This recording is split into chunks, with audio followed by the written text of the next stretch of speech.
કોળી સમાજના દિગ્ગજ મોટા નેતાઓ જે ભાજપ છોડી આમ આદમી પાર્ટીમાં જોડાયા પછી થયું જોવા જેવું। આજે આપણે વાત કરીશું એવા દિગ્ગજ કોળી નેતાઓ વિશે જેમણે એક સમયે ભાજપ અને કોંગ્રેસના ગઢ ગણાતા પક્ષો છોડી ઝાડુ પકડ્યું એટલે કે આમ આદમી પાર્ટીમાં જોડાયા હતા, પરંતુ શું તેઓ ત્યાં ટક્યા કે પછી ફરી પક્ષપલટો કર્યો?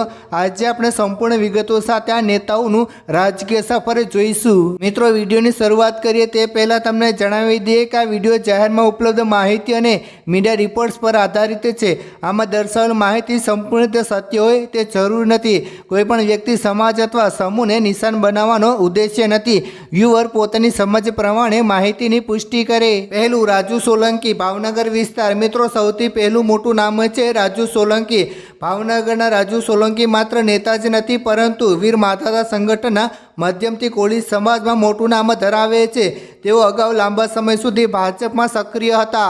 ઓક્ટોબર 2022માં તેઓ અને તેમના પુત્ર બ્રિજરાજ સોલંકી હજારો સમર્થકો સાથે આમ આદમી પાર્ટીમાં જોડાયા હતા। અરવિંદ કેજરીવાલે પોતે તેમને ખેસ પહેરાવ્યો હતો।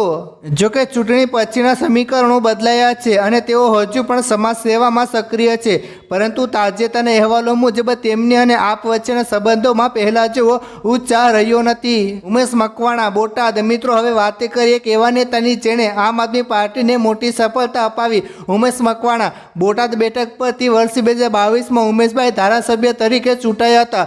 તેઓ કોળી સમાજમાં યુવા અને આક્રમક નેતા તરીકે ઓળખાય છે, પરંતુ મિત્રો રાજકારણમાં પલટો આવ્યો। જૂન 2025માં પક્ષ વિરોધી પ્રવૃત્તિના આરોપ હેઠળ આમ આદમી પાર્ટીએ તેમને 5 વર્ષ માટે સસ્પેન્ડ કરી દીધા છે। ઉમેશ મકવાણાએ પક્ષ પર આરોપ લગાવ્યો છે કે આપમાં પછાત વર્ગના નેતાઓની અવગણના થાય છે। હાલ તેઓ અપક્ષ જેવી ભૂમિકામાં રહીને ફરી ભાજપ કે કોંગ્રેસ તરફ વળે તેવી ચર્ચાઓ જોરશોરથી ચાલી રહી છે। વિક્રમ સોરાણી, મિત્રો, સૌરાષ્ટ્રના યુવા નેતા અગાઉ કોંગ્રેસમાં હતા, પછી આપમાં જોડાયા અને ચૂંટણી લડ્યા, પરંતુ માર્ચ 2024માં તેઓ ફરીથી કોંગ્રેસમાં પરત ફરી ગયા છે। રામજીભાઈ ચુડાસમા, કેશોદના નેતા, કોંગ્રેસ છોડીને આમ આદમીમાં જોડાયા હતા। વર્ષ 2022માં તેમને ટિકિટ પણ મળી હતી, પરંતુ હારનો સામનો કરવો પડ્યો હતો। તેઓ હાલ પક્ષમાં ટકી રહ્યા છે, પરંતુ તેમની સક્રિયતા ઓછી દેખાઈ રહી છે।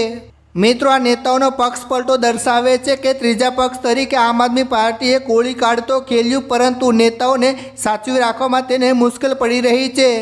તો મિત્રો, આ હતી ગુજરાતના એવા કોળી નેતાઓની માહિતી જે આમ આદમી પાર્ટીના રસ્તે ચાલ્યા હતા। કોઈને સફળતા મળી તો કોઈએ ફરી જૂના પક્ષોનો સહારો લીધો।